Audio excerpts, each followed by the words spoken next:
Welcome to TWitWoW, the best wrestling podcast made for wrestling fans, by wrestling fans, on the web today.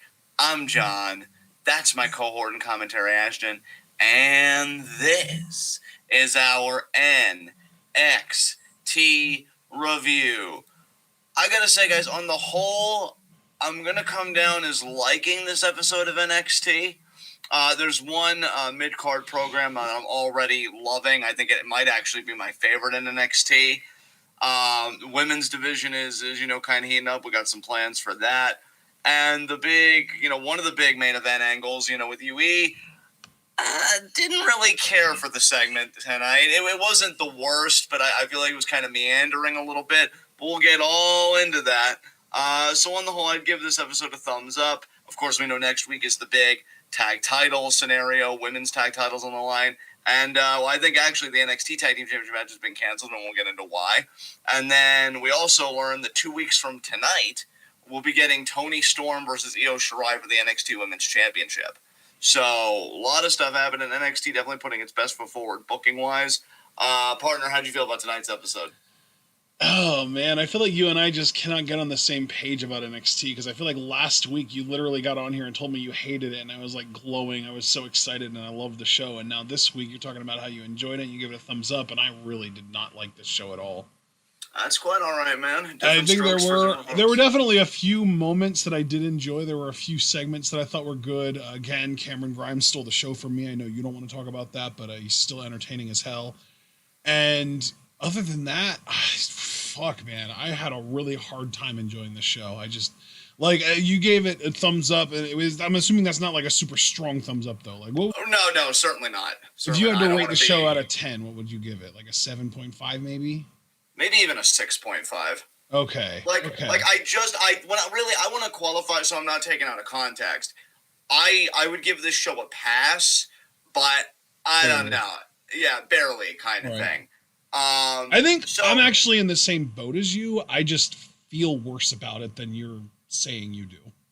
That's fair. Because I would give it like a 6, Right. I think it's even scraping by more for me, but there's just a lot on this show that was like, what the fuck are they doing? And there was some shit that really just didn't land, and it feels like NXT's asking people to do more than they're ready for a lot, and low key, I think my highlight of the night was GYV again. See, and you know what? Let's just get into our formal segments. Let's begin with Heat of the Night. I'd have to say, I think my only heat of the night, and I wouldn't even really call it that, I think it would be more of a nitpick.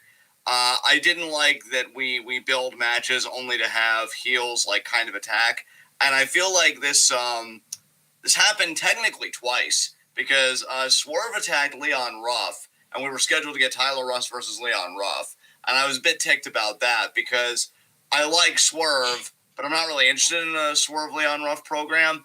Oh my god, dude. Low key, that was the mid-card feud that I thought you were into. I mean, I like Leon, he's okay. I just hate Swerve as a heel. I think that's what it keeps coming back to. This isn't Lucha Underground. And we need to understand, this isn't Lucha Underground. This is going to be a heel that doesn't get the opportunities he deserves, because he's just fodder for people like Bronson fucking Reed. And let's be real, he was kind of fodder for Leon because he beat him in one of those quote-unquote upsets. There's not going to be the writing to match this man's talent level. That's why I was so against him being a heel, because at least as a babyface, he could show more of his stuff and really show that he's one of the best workers in the company and just one of the most unique. Here, I feel like he's just another guy to me right now. And Swerve, of all fucking people, and I've said that about a few talents where they feel like just another person, but Swerve, that is a capital fucking crime if there ever was one. And it's doubly nitpicky for me, to be on this list, because I like Tyler Rust, right? And I want to see Tyler Rust compete. So I was promised a Tyler Rust matchup, and I didn't get that. So that kind of ticks me off. Then GYV, I like them and everything. They're great. But NXT, and this is more a fault of NXT booking, not on GYV, the characters, obviously. But you've built up your whole episode next week is like a big tag team extravaganza, 2 tag team championship matches, and now we know that fucking MSK won't be challenging for the title, so why build all that up only to pull it out just a week away? Like, I doubt AEW does this shit. You know, I can't stand AEW, but when they put a card out, unless it's some real life shit that I you know, it would be inconceivable to blame them for, you know, they're not going to fucking tamper with it storyline-wise. So... yeah. I didn't really like that either. I would have much preferred, honestly, GYV cost MSK the titles next week. But now we're not even getting the match. So when the hell are Lorcan and Birch defending the titles again? Because I feel like it's been a minute since they've defended the titles. So I guess to wrap up my nitpick, it's more just being promised something and then not getting that thing. But I'm really curious if you have anything you'd like to verbalize, because I know how down you were on this show. Yeah. First of all, I feel like I can't even really make this like a full-blown Heat of the Night or even a nitpick, but did you notice that Zoe Stark was doing an interview and she just got cut off by an image of Io, and then that got cut off by what looked like a blackout, and then we got back to the ring and acted like nothing happened? Yeah, they acknowledged technical difficulties on commentary, but I guess that could also, like, just things getting cut off tonight, right? Zoe Stark was going to get a promo, which I was intrigued to hear, you know, even if it was just a standard generic thing. And yeah, it was just kind of nothing. So. And you know what? I don't want to start. Okay. Take a breath. Gather your thoughts. I agree with you that the Tyler Rust-Leon Ruff match getting cut off was really unfortunate. I don't have the same qualms with heel Swerve that you have, because I still think he's great as a heel. But I do agree that I really wanted to get that match. Fuck. I didn't like the final segment. I did not like the final segment at all. Adam Cole is way too convincing and too good of an actor for them to be having him pull the fucking bait and switch on us. Yeah, I think what I didn't like about the final segment, dude, and maybe this is just I call it cynicism, but maybe it's just watching wrestling for nearly 20 years. Like, we knew Cole was still going to be a heel at the end of the segment. So, like, I would have rather he just gotten to the point. You know, maybe he gives his explanation. Roddy still tries to reason with him. Then maybe Cole for a second's like, you know, Roddy, I see your point. You know, when you put it that way, blah, they leave together and then, you know, bam. You know, I don't mind that he turned on Roddy, but they went such a convoluted route with it. I'm like, anybody could see it. I'm guessing Kyle O'Reilly saw it. If I'm Kyle O'Reilly and I'm watching this at home and I'm hearing Adam do this, where it's like, oh, you know, Kyle, I thought about it and I was wrong. Come on. Like, you don't even have to be a seasoned Adam Cole fan like we are to know that this man would never admit that he was wrong. Like, ever. It's just not in his character. So I just thought it was a really meandering segment where it's like, you got to where you wanted to go, but you really didn't need to be like this. Yeah, it's like they're doing the fucking Bliss shit all over again with Adam Cole, and it makes no sense for his character at all. No, it doesn't. I mean, dude, for me, now, I'm not putting this on you. I'm speaking solely for me. The best parts of this segment were when Adam just embraced being a heel and just super kicked them both. Like, I love that.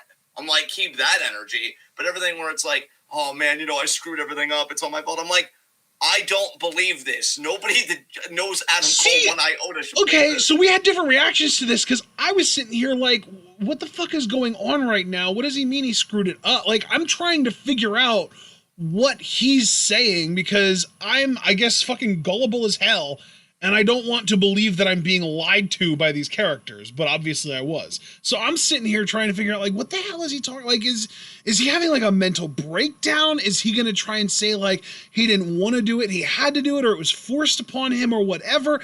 No, it was just a fucking Alexa Bliss fake-out thing. Yeah.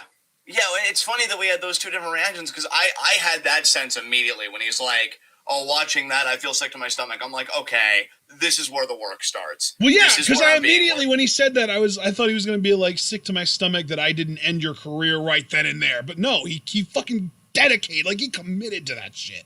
He really did. And I rolled my eyes the entire time because I'm like, no, how is anybody supposed to believe this? Oh, like, God, I really am a gullible boy. Fuck. Like, I don't know, man. Because really, I'm glad Kyle wasn't there. Because if they had written for Kyle, the character, to believe this, I would have been even angrier. Because I'm like, did you just forget your entire history together in ROH? Like, how he betrayed you that one time? He does. It's like fucking learned behavior, man. Jesus Christ. So yeah, the best parts of the segment for me were when Adam just embraced it. He super kicked Finn. Yeah. He super kicked Roddy. Like, I'm like, that's the Adam Cole I want, because this heel Adam Cole, yeah, this is Fave 5 material for me. But well, yeah, dude, I fucking agree with you. The problem is that we were supposed to get an explanation tonight, and of course the heel deprive people of what they want thing, sure, but like, we didn't get an explanation. We got more stalling. I fucking hate the stalling bullshit. I know, especially when, and I know, like, you don't keep up with Twitter as much as I do, but he really let out an intriguing tweet where, like, he said, I'm going to answer get more than an Wednesday. explanation. I saw. Yeah, more than an explanation, because it's more than why he said. And I'm like, oh, maybe he's not going to like that Kyle was chummy with Finn, and maybe he felt like Undisputed Era was losing their way, by which I mean Undisputed Era wasn't focused enough on Adam Cole. You know, I was so getting ready to be on here and do my turn up bullshit, because I love heel Adam Cole. I adore heel Adam Cole. Yeah. And I was going to be like, you know, after hearing that explanation, Adam Cole was in the right. But now I'm like, hearing that explanation, that non-explanation, because he had an aside where it's like, I got frustrated seeing Kyle get so many opportunities at the NXT Championship and blow it. You know, I could partially agree with that, because that's objectively true. Finn's still the champion, ergo Kyle did blow it.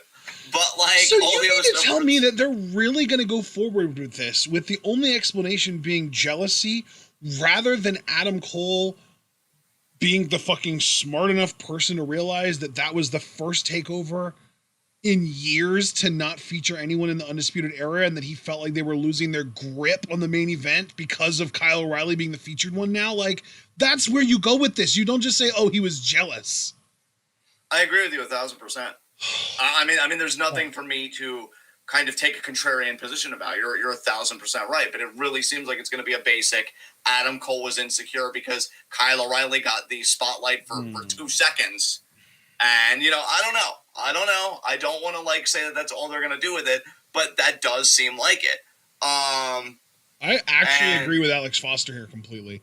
It feels way too soon for Adam to be turning heel already. He just turned face at the beginning of, or actually in the middle of last year.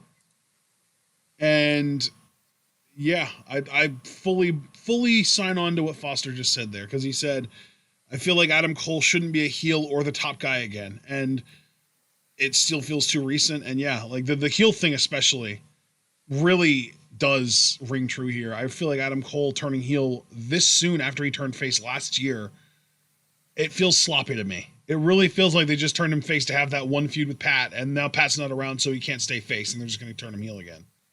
You know, here's the thing.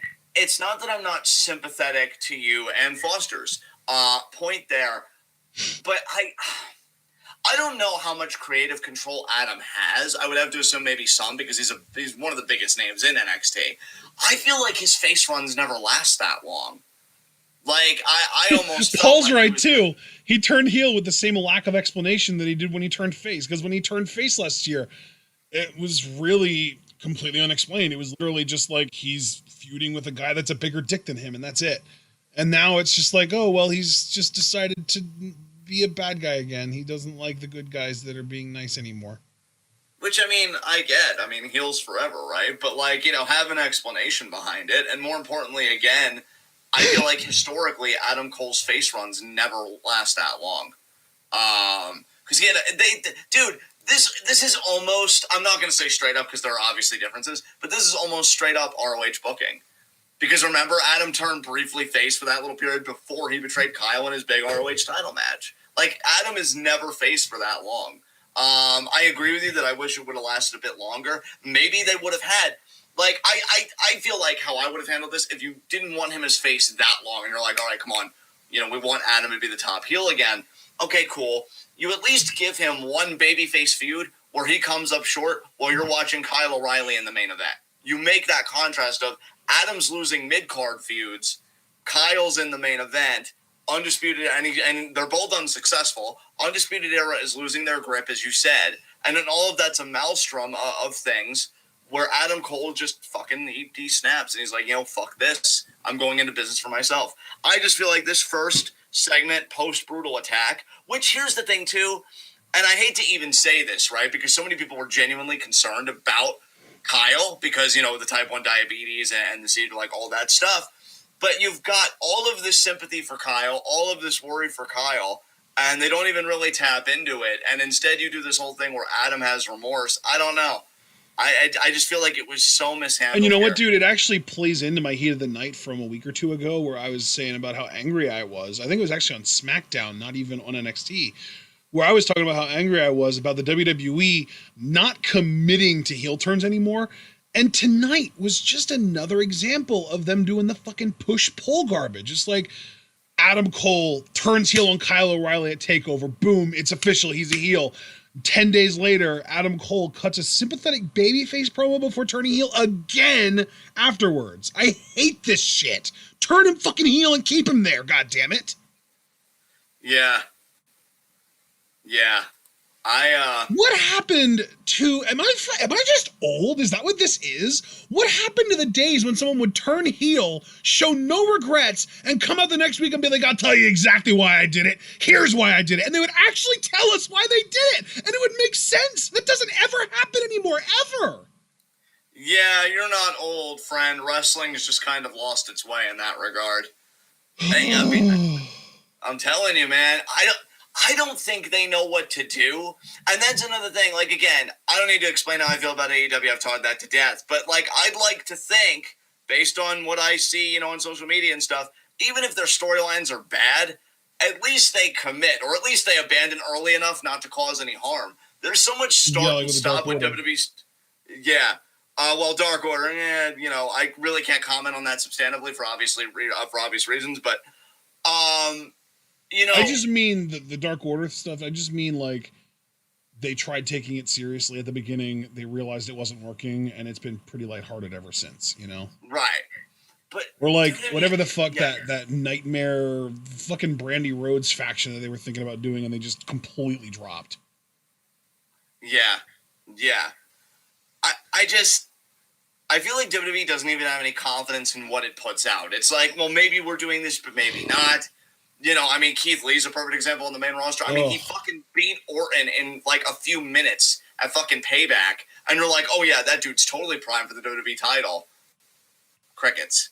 So, like, WWE, they could do something really big, but I feel like they want to hedge their bets, with themselves. They're not betting on themselves. I'm not saying if they commit, it automatically makes a great storyline. It could still be shit. But for God's sake, show some fucking backbone. Show some sense of direction. Yeah, I really wanted to like this main event segment, man. I really did. But the more we talk about it, the more I realize I just got to own my feelings. I hated it. Yep. I really hated it. Save for, like, again, Cole really leaning into it with those super kicks and stuff. I really hated this. Dude, the two best moments in that final segment were the super kick to Finn and then the low blow super kick to Roddy. Exactly. And really, I would say the highlight of the segment was the face that Cole made after the low blow. Yeah. So any other heats tonight or nitpicks? Yes. You know what?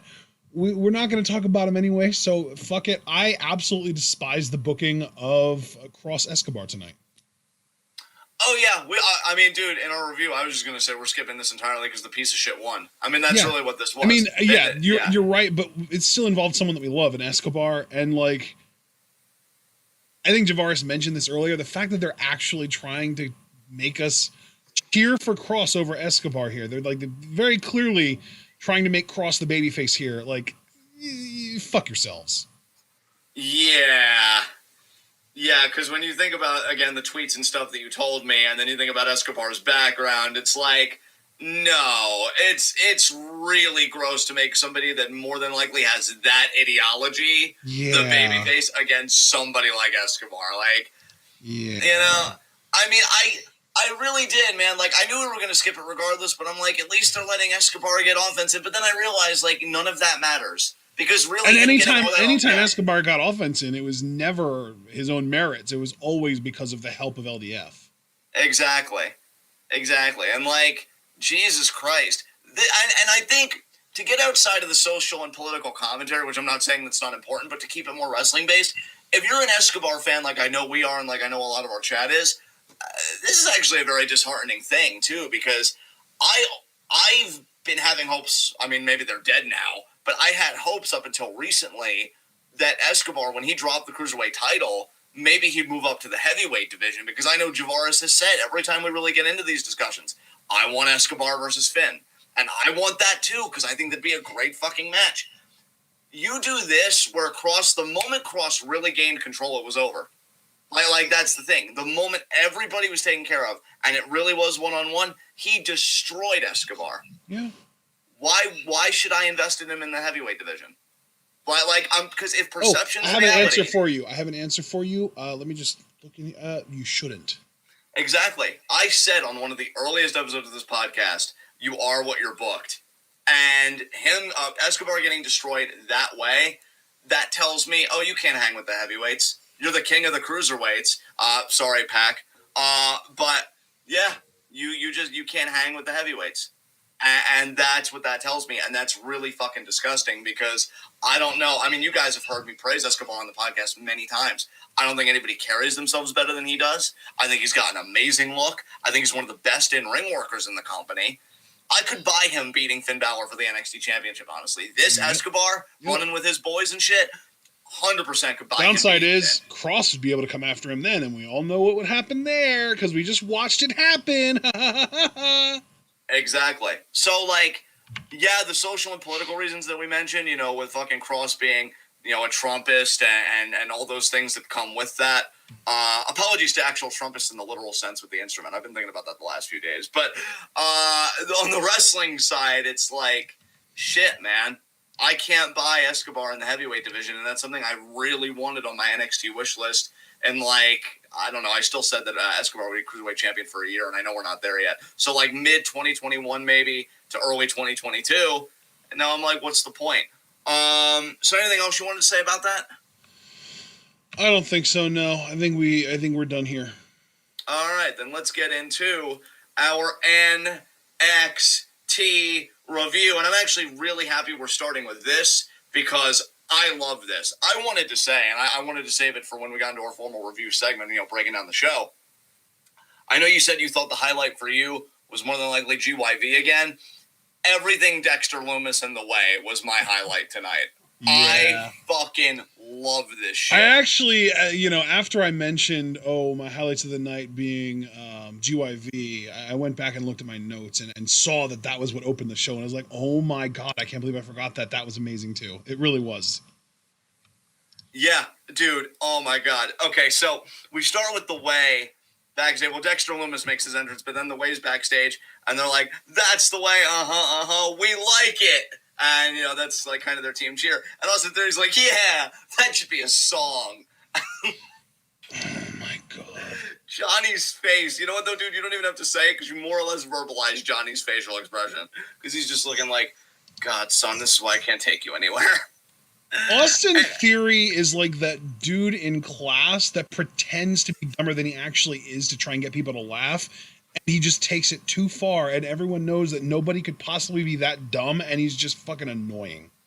But see, that's why it's good that he has Johnny as a buffer, because Johnny reacting to that alleged stupidity just brings it back to being funny for me personally.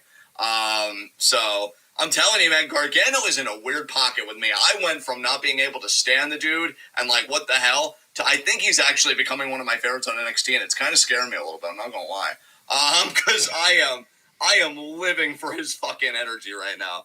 So him and Lumis, I love this match. Yeah. I really did. Like, it was a really good match, and honestly, I feel like this match highlighted Lumis's in-ring talent better than any match he's ever had on NXT before. Oh, dude, absolutely, dude! You took the words right out of my mouth, because I was going to say I thought this was the best match of Lumis's NXT run thus far. Yes, yeah, and really, the fact that this dude at 6'2", 240 is able to kip up like it's nothing blows my fucking mind. Dude, not only that, but I gotta say too, it's so refreshing to me that Johnny can have like a great match with somebody that's not notoriously known for their work rate. Because, like, yeah, he had the great match with Kushida and stuff like that, and I fucking loved it. You guys can go back and listen to our live reactions about it. But, like, Dexter's such a different opponent, and I want that for Johnny. I want him to face a different variety of opponents in his NXT North American Championship reign. And I don't think they come any more different than Lumis, who is more character-driven. But you're right, he can hold the in-ring solidly enough. But I like that there's actually a story here. I mean, you could say that there was a story with the Kushida one, the personal animosity and all that, but this is going a bit deeper than that. It seems like Dexter Lumis is slowly corrupting the way and taking them, sans Candice, away from Johnny. Because you see Theory at points, he's clapping for Lumis. You proud of yourself? Okay, then. Theory was clapping for Lumis at certain points. Indy Hartwell was making googly eyes, so that was weird. We later would get a segment where Indy would say that she thinks Dexter Lumis is kind of hot, and you know what? Thinking about it, I mean, he is kind of a dreamboat. He sniffs scalp. He has major stepdad energy, and he probably drives a Ford pickup truck. So I really don't know what's missing. We know what he drives. We've seen him drive off with people in his trunk before. Oh yeah, that's right. So I mean, it ain't a truck. Yeah, what's there not to love? I really don't blame Indy on this one. Really solid battle. Yeah, awful as this may sound, my mom's into him too. I mean, no king shaming here. I don't think there's any kinks involved. But okay. Well, not until he has something to say about it, apparently, because we know what he likes. They had a great exchange where they were really wrestling on the mat, training submissions. That was pretty cool. Again, the kip up, like you said, blew my mind too, because it's such a great visual. A man of that size doing that. And he did it twice. Yeah, he did. I like how this guy, does like the throat thrusts, uppercuts, and stuff like that. Yep, Kane style, baby. I mean, Kane style, yeah. Jacobs, but also, Kane style. Absolutely. So, and really, here's the thing, too, and I know for a damn fact we've got Dexter Lumis fans in the chat because, I mean, just Foster alone. I am so happy this dude won this. Like, I have wanted Lumis to do something bigger in his NXT tenure, and this is probably the biggest thing that he's done to date, and the dude deserves it. Like, consistent character. He was the host for New Year's Evil, and really, I wonder if this dude even has a Twitter or if he's one of those ones that, deathly upholds kayfabe. Whatever the case is, I'm just happy to see him get this because he does win with the choke out. He puts, Johnny to sleep after Austin Theory refused to hit Lumis with a chair, and he was just trying to explain to Johnny, he's misunderstood. Lumis sends Johnny into the chair, and then that sets up the whole submission in the first place. So Lumis has beaten Gargano for the North American Championship. And what I like about this story, too, because you can see that Indy and Austin, for whatever reason, are looking at Dexter Lumis a bit differently. That does pose the question, well, if Johnny's losing his backup against Sans Candice, how is he going to retain the championship? I always like when you can craft a feud where it's not just about, can the babyface do it, but how will the heel get out of it because they're actually facing a formidable challenge. And I think they're striking that balance pretty well here. So I really enjoyed this match. I think this is my favorite program in NXT right now. What if Theory and Indy end up betraying the Garganos and trying to join up with Lumis, and he rejects them? Ooh, that could make them have a psychotic break, which would also be interesting in its own ways. Or what if he rejects Theory but wants to hook up with Indy? Ooh, God, I think Candice would be so uncomfortable. Although, actually, no, you know what? At the same time, we've got to remember he abducted Theory in the first place, and obviously he had a good time with him because of the joy. Yeah. Oh, absolutely. He just thought it was so much fun. I wonder if anything's going to come of this. I hope so. I think they could have a lot of fun with this. Yeah. Oh my God, Paul with the comment of the night so far.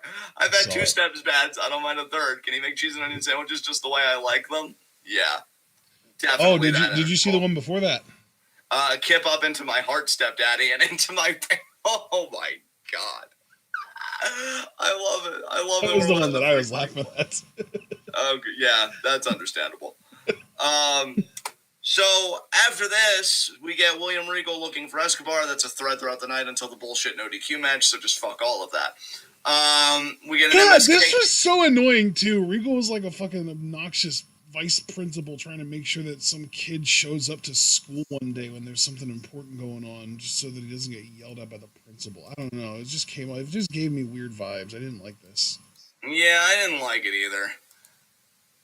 We get an I MS have cave an in. innate problem with authority, though, so. Hey, you keep that problem alive, fam. Fuck authority. We get an MS cave in yet? I get it. These guys are living the dream. I guess it's good to play these for newer audiences, but I'm ready to just see them do what they do, and that's just wrestle their fucking asses off. We were gonna get an interview with them in real time. Of course, GYV assaulted them, broke their hands, stuff like that. Yeah. Did you see how? I feel like something fell and he just kind of stepped that into their hand, or he just stomped on the hand really hard. It was something. I honestly kind of forget. Yeah, so Gibson put Wesley's hand in a chair, like a folding chair, and then stood on it. Oh, that's awesome. Let's see. Oh, yeah, Foster coming to the aid of Santos. That's great. So we get Tyler Rush versus Leon Ruff. We already kind of talked about this. Malcolm Bivens did kind of a pre-match promo on Leon, but it doesn't really matter. I mean, I love Bivens, but we know that this was a nothing burger, so we'll just move on. Dude, I want to talk about Bivens having a new trope. Which is? Fucking hiding in the background and revealing himself menacingly. Yeah. I love it so much. He was just chilling in the trainer's room and no one could pay it. No one knew it was him because all the focus was on Ruff and the doctor. And then the doctor walks away and he pulls his hood down and he does those eyes. Yeah, Bivens is fucking fantastic. He's so funny. Oh my god, I love it. You know that was his idea too. It had to be. There's no way anyone in NXT thinks of that shit. Yeah. I'm watching the gif of it now on his Twitter. He retweeted it. And yeah. Oh wow, he quote tweeted Dakota Kai saying who hacked her account when Dakota 2 hours ago said give Malcolm Bivens the mic more. I retweeted her tweet there. I did retweet that. I don't know if you saw. Nice. Wow. Okay, one more because it actually is relevant to this segment, and I know we're going to skip it anyway. He did tweet about Leon an hour ago. If I got jumped, because I'm a G and it never happened, I'd still make it for my match. Just saying. At Leon Ruff. Oh, Malcolm. Pretty amazing. See the facial expressions that Tyler Russ was pulling off while Bivens was cutting his promo in the ring? Yeah, that was great. Jesus Christ, what the hell's going on this show? Yeah. Maybe Malcolm Bivens was the highlight the more I think about this, because, definitely put us in a good mood. Yeah, maybe. That's definitely a strong possibility, because he was absolutely hilarious. I do agree with Dakota Kai, though. More time for Malcolm Bivens on anything, whether it's just TV or the mic, it's just a win for NXT. Hashtag Baller Bivens, baby. So Full agree. We get a Zoe Stark interview, except we don't because technical difficulties. And then we get the match, Zoe versus Io. Well, before that, though, we do, again, I'm going to hand you the ball literally and figuratively if you just want to talk about all these at once. Cameron Grimes imitating the $1 Million Man. How'd you feel about this? I mean, it was fun. It felt like it might have kind of overstayed its welcome. First one, it was just like some random backstage hand, and he was like, hey, bounce the ball 10 times, because the whole bit is that, he didn't finish watching the video, so he just saw that the $1 Million Man was trying to get a kid to bounce a ball 10 times, and he just kind of moved on from that. He didn't actually see that $1 Million Man kicks the ball away. And then he has a backstage hand do it, and he just does it, and he just lets him do it, and he gives him the $1,000. And then he goes outside, and he has a moment before he approaches anyone where he says, he kicked the ball away. I saw it now. I finished the video.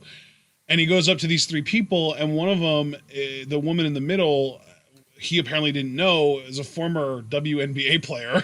And he asked her to do it, and she got up to 7, and he did this big, long wind-up to kick it like he's fucking Charlie Brown about to get the ball pulled away by Lucy. And she just sends the ball between her legs and does a pretty basic, evasive maneuver with the basketball and keeps bouncing it and gets the $1,000. I will say there was a point during this particular segment where it sounded an awful lot like he said $10,000, not 1,000, which I kind of felt ripped off for that woman because I feel like she was owed 10 grand, not 1 grand. But then he does it again back in the parking lot. Of course, it's in the NXT parking lot. And it was just some random guy outside. And he punches him at 2. And then he throws his money. He just throws it. And there was way more than $1,000 there. There were so many $100 bills. And he just throws it up in the air because he says money can buy happiness. And then he laughs and walks away. But that dude's going to get way more than $1,000 for taking that punch. Well, we know the GameStop had a bit of a resurgence today, so he'll be fine. That's true. That's unironically true. Okay, so after that, Zoe Stark versus Io Shirai. I'm going to say, as somebody that was very high on Zoe Stark, I've cooled off a bit. I'm not rejecting her. I think I still like her on the whole. The first bit of this match was kind of slow for me and a bit disjointed. I don't blame that on Io. If anything, I think maybe Io was working a bit too fast for Zoe Stark. But the thing is, I think Zoe Stark, if I heard Beth correctly, has been wrestling for 8 years even before coming to NXT. 7.5. I think I mentioned that last week, didn't I? You probably did, but I forgot. Yeah, I want to say she started in like November of 14 or November of 13 it might have been or something like that. I think it was November of 13, yeah. But yeah, there were points in this match that looked a bit rough, and I would put it all honestly on Zoe Stark. I think Io's just on another level, and I think when you're at the kind of level that Io's at, you can really parse out who's really good and who can hang with you, who may be able to hang with you but not quite there yet, and who just can't at all. Now, I wouldn't put Zoe in that category by any means, but it was a bit rough for me to start. They did get a little bit of rhythm going in the middle of the matchup, and it was nice. It was really back and forth, so we got to show some of her stuff. She got a great half-and-half suplex on Io. Then she did an okay-looking German, but ultimately Io would win this match with the moonsault. I think, honestly, I don't want to be upset at NXT for putting Zoe Stark in this position. But what I do want to get upset at NXT for is not putting all of the other newly signed women in this exact same position. Why don't we get exhibition matches between all of the new female signees that were like indie stars that have a bunch of experience that aren't just like brand new fresh trainees versus the current NXT Women's Champion? Like, that would be such a great trope to set up, because then eventually you'll have someone come in and immediately beat the champion and set themselves up with a title match, and it would be a great way to establish a top star right off the bat. And I'm wondering why we aren't getting like Cora Jade and Gigi Dolan and whatever the fuck they want to call Taya Valkyrie, because she just signed now too, in singles matches with Io now. I don't understand why Zoe got one and they didn't. I think the most straightforward explanation is that they probably have a plan for Zoe and they didn't have a plan for any of those people. Because I found it very interesting that only in her second match they ever facing the champion. So I just wonder long term, what are their hopes for Zoe Stark? I mean, let me clarify. I should assume that they have a plan if you're going to do that kind of booking. Maybe they don't. It's fucking WWE. Who even fucking knows? Yeah, but, that's my big thing is I like Zoe Stark and I do want to see her succeed, but I feel like she's being singled out and I don't understand why. I don't understand why NXT is like, oh, we're going to push this woman to the moon. We're going to put her up against Io immediately. I don't understand it. She's good. Don't get me wrong. I do like her. I think she's good, but she's not better than Priscilla Kelly. She's not better than Taya Valkyrie. It really just doesn't make sense to me that they would push her of all people to the moon like this immediately out the gate. I mean, Foster, I agree with you. I think that's a very common sense point. I don't say that against you. I say that against WWE because they've clearly lost their sense. So yeah, Io wins after a solid matchup. Then we get a Toni Storm post-match interview. I found it interesting. Now, you were just asking, you don't understand why Zoe Stark got this, and I said, oh, well, maybe they have a plan. One thing that I thought might be a plan, because Zoe Stark stuck around. And Io showed her respect and they hugged, but she stuck around for the Toni Storm post-match interview. Toni kind of took a pot shot at Zoe, saying, oh, I guess I'm not Zoe Stark or whatever. But, more or less says, Io, you can't beat me. That's why you pinned Mercedes at TakeOver and not me, blah, blah, blah. And again, this whole thing, because Io said, I'll take you on anytime, any place, anywhere. 2 weeks from now, we know Io versus Toni. I wonder if Zoe Stark's going to turn heel and run with Toni Storm. Or if her just being in there was an accident, or not an accident, but I wonder if maybe Zoe Stark will take on Toni next week. And that's why she stuck around, because it's you're not a part of this angle. Why'd you stick around for the whole promo? Unless you were going to be more involved with these two than maybe I originally thought. Maybe I'm overthinking it, but I try and pay attention to everything. And I just noticed Zoe didn't take her leave when Toni came out and did her thing. So I feel like either she's going to run with Tony because she'll be like, hey, I can mold you into something. Like, I see this business for what it is. Or she's just going to have a match with Tony next week and lose, and then she kind of goes and does other stuff. One or the other to me. So, do you have any thoughts about Tony and EO in 2 weeks and this promo or anything? Oh, I'm ready to be done with Tony Storm. All right, then we can be done with her right now by going to the next segment. Which was the way. Oh my God! So they're all leaving because, as Johnny said, they don't want to run into that psychopath Dexter Lumis, and he said it was real simple. You just had to hit him with the chair. And Austin is like, "Look, man, using that chair that would have been wrong." And Dexter Lumis, he's not a psychopath. He's just misunderstood. Misunderstood. He kidnapped you. He abducted you. Something that he's done to several people. He's not misunderstood. He's a psychopath. Like, honestly, that is the one weird thing of this story is that you can't entirely say that Johnny's out of pocket here. Because, like, Dexter did do that stuff. And if they really are trying to get him to get that concerned dad energy, he's channeling it perfectly. And then, of course, this is where Indy said, they're like, Indy, say something. I actually think he's kind of hot. And then Candace is going to be like, what the fuck? But then Johnny covered her mouth. And he's like, I don't even know what to say to that. Not going to say anything to that. But we know the big thing coming out of this segment is Austin Theory is going to therapy. Now, here's the thing. I've actually enjoyed NXT's relationship with therapy. Roderick Strong going to therapy because he fears Trunks. I actually enjoyed that. That was good shit. And, of course, we know Kyle O'Reilly was the therapist. And I doubt even he could be the therapist for what he's dealing with right now. But, we already kind of talked about that in the opening segment. I wonder if Johnny's going to be the therapist here or if they're actually going to get somebody. But, yeah, I'm actually looking forward to this. Dr. Shelby. I thought about that, and I really don't want him anywhere near this. Because, I don't want it to boil down to, what if you and Dexter Lumis hug, Johnny? No. I want different methods. Let's do this. But I am excited for this. So that was the way. You already talked about Grimes. Casey versus Zaya. Oh, I didn't like this either. God, I really need to stop being an asshole because the only mental note I took after Zaya broke Casey's leg is that she really helped her perfect the art of social distancing because she's not going to be going anywhere for a while. But other than that... I mean, not really untrue. Yeah. Other than that, I really don't have any snarky remarks or even any sincere remarks to make. I'm just far more interested in Tian Sha. I'm more interested in the leader. Yep. I want her to do shit. Yep, exact same, man. Exact same. I'm completely, over Xia Li with this whole presentation. I feel like they've given her far too much, and I'm ready to find out who's supposed to actually be the star here, because she certainly ain't it. Fair enough. When Regal doing his stuff with Escobar again, got a women's tag title preview. I'm looking forward to this match. They did have me genuinely hyped for this because I think I am too. Yeah. Raquel and Dakota might actually pull this shit off. And especially because it feels like I'm getting the vibes at least that Raquel and Dakota are going to be the faces here. So I'm down for it. Yeah, honestly, the only thing that would make that match perfect is if Dakota gets the winning pin or whatever on Shayna. I think that'd be a great. It'd take a long fucking time to complete that circle, but you'd complete that fucking circle. Yep. So let's do it, guys.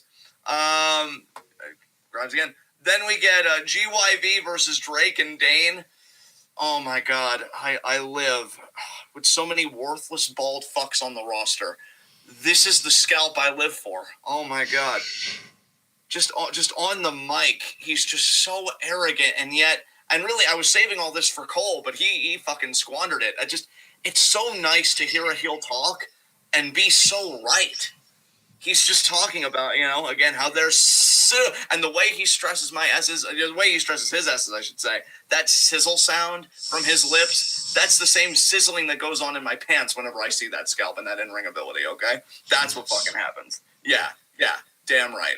And they're saying, the better team lost in the Dusty Cup, and they said that they did us all a favor, no MSK joking around, being a bunch of goofs and this and that, because, Wesley's hand got broken, and they called Drake and Dane fucking Shrek and Donkey, and so, that was kind of their pre-match promo. What did you think about the match itself, man? What did you think of GYV here tonight?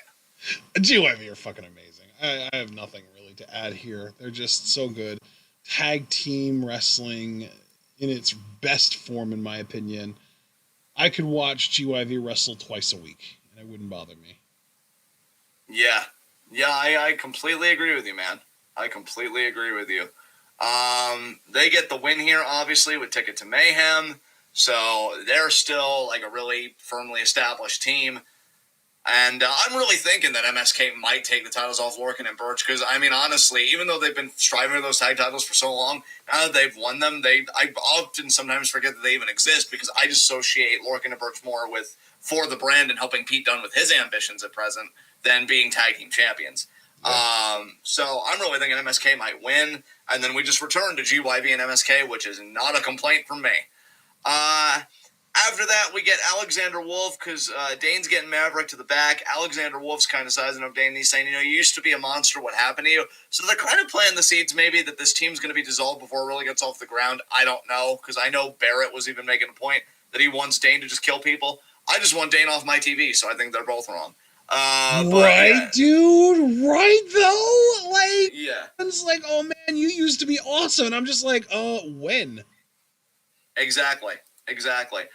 Great news, though, everyone. That's pretty much NXT because the next segments after this were Cross, LA Knight, who we skip on the show because fuck LA Knight, and the Adam Cole promo, which we already talked about to death. So, yeah, that's it. Oh, the Adam Cole promo. Oh, so that's our night. Holy hell.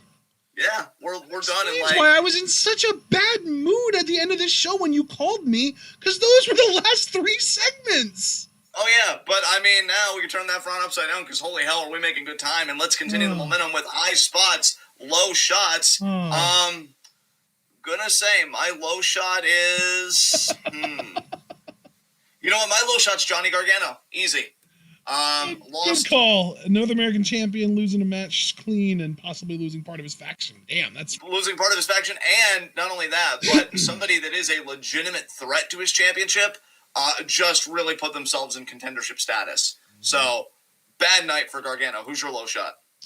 My honorable low shot's going to go to Leon Ruff, because he literally did have a rough night. He got obliterated by Swerve. But my actual low shot, though, it has to go to Casey Catanzaro. I mean, that leg got shattered, and maybe, like you said, maybe now she'll learn to stay in her fucking house and, quarantine. Yeah, she will. God, that was delicious. All right. High spot for me. Fucking hell. You know what? Fuck it. High spot's GYV. They talk shit. They took out MSK, and they won their match. But, I mean, that's a pretty great night for them without being champions. So, GYV will be my high spot. Yeah, that makes a lot of sense. I think I'm going to make my high spot Dexter Lumis. He had a great showing in that opening match. Most likely earned contendership, and like Foster said in chat, he's making new friends. Yeah, we're so proud of him. All right, guys. With that said, this has been NXT. This has been TWitWoW, the best wrestling podcast made for wrestling fans, by wrestling fans, on the web today. I'm John. That's my core and commentary action. Guys, be sure to like the video as you file out. The more likes we get, the more likely we are to be the top search result for NXT reviews on YouTube. And when you're the best at what you do, the top is the only place that you belong. So please leave that like. Please comment down below when this video is done processing. What do you think? What do you think? Oh. Wait, what? Dude, you were like, what do you think? And then you just completely cut the fuck off. All right, let me do that again. What do you guys think of the Dexter Lumis Johnny Gargano feud? Are you enjoying it like I am? Where do you hope that it goes? How creative do you want them to get with it? Do you think Toni Storm can beat Io Shirai in 2 weeks for the NXT Women's Championship? How hyped are you for everything going on in the tag team division, specifically men's? Talk to us. Be sure to click the bell icon and subscribe for notifications so you never again miss any of that TWitWoW goodness. Check out everything we're involved in the description box. We've got Twitters. I'm at John_TWitWoW. My pinned tweet is to collect Q&A questions. Q&A is tomorrow, 7 p.m. Eastern Time. YouTube, Twitter, Facebook, Discord. My pinned tweet, again, is to receive Q&A questions, so just reply to my pinned tweet with your questions. Ashton always checks my Twitter before Q&A. That's how he gathers them. I mentioned a Discord. Discord is $3 a month on the TWitWoW Patreon. You can go to our Patreon link and see our breakdown for everything that we offer. Discord access is only $3 a month. It's a great community. We do Among Us Mondays. And again, just another place for you to submit your Q&A questions. And also with that, You get 2 additional Q&A questions. Q&A is offered separately for $1 a month for 2 additional Q&A questions for a total of 5. So if you're thinking 3 isn't enough, I need 5. If you got that big E energy, you just donate $1, you get 2 additional Q&A questions. Beyond that, guys, let's go over the schedule just for the remainder of this month. Again, tomorrow at 7 p.m. Eastern Time, it is TWitWoW Q&A for the month of February. Friday, February 26th, we've got our Stardom February 23rd show, live rankings at 5. I'm very confident that's happening. I looked today, and they already had 3 matches up. So Stardom is on a different energy right now, and I love it. 10 p.m. Eastern Time, it'll be our SmackDown review for SmackDown Post-Chamber. Let's see what Kevin Owens and Jey Uso do. Let's see if what they're going to do. Cesaro is actually a big question mark because Fastlane does need to be filled. I know Edge chose Roman Reigns, so how is SmackDown going to bring all these pieces together? Let's find out, and then the best place that talks about it is TWitWoW. Again, 10 p.m. Eastern Time. Saturday, we've got nothing. You guys can chill and relax. Sunday, though, we have it. Do you still want to go live at 6 because you have that on schedule, or do you want to commit to 7, bro? I want to ask you now since it's coming up this weekend. Castle Tag Night 2. We'll do 7, yeah. 7. So even though the schedule says 6, guys, I'm telling you 7. We're going to be live reacting to maybe the final 3 matches. It really depends on how the junior matchup shakes out. If it's a nothing burger, it's just going to be the 2 matches. But hopefully it's good, and then it will be the final 3 matches. Junior, never open weight, junior, intercontinental. So that'll be at 7 p.m. Eastern Time on Sunday. And yeah, that rounds out the month of February. So again, guys, most immediately join us at 7 tomorrow for Q&A. Until then, be good to yourselves, be good to each other, stay safe out there, do the best that you can. And until then, tune in and peace out.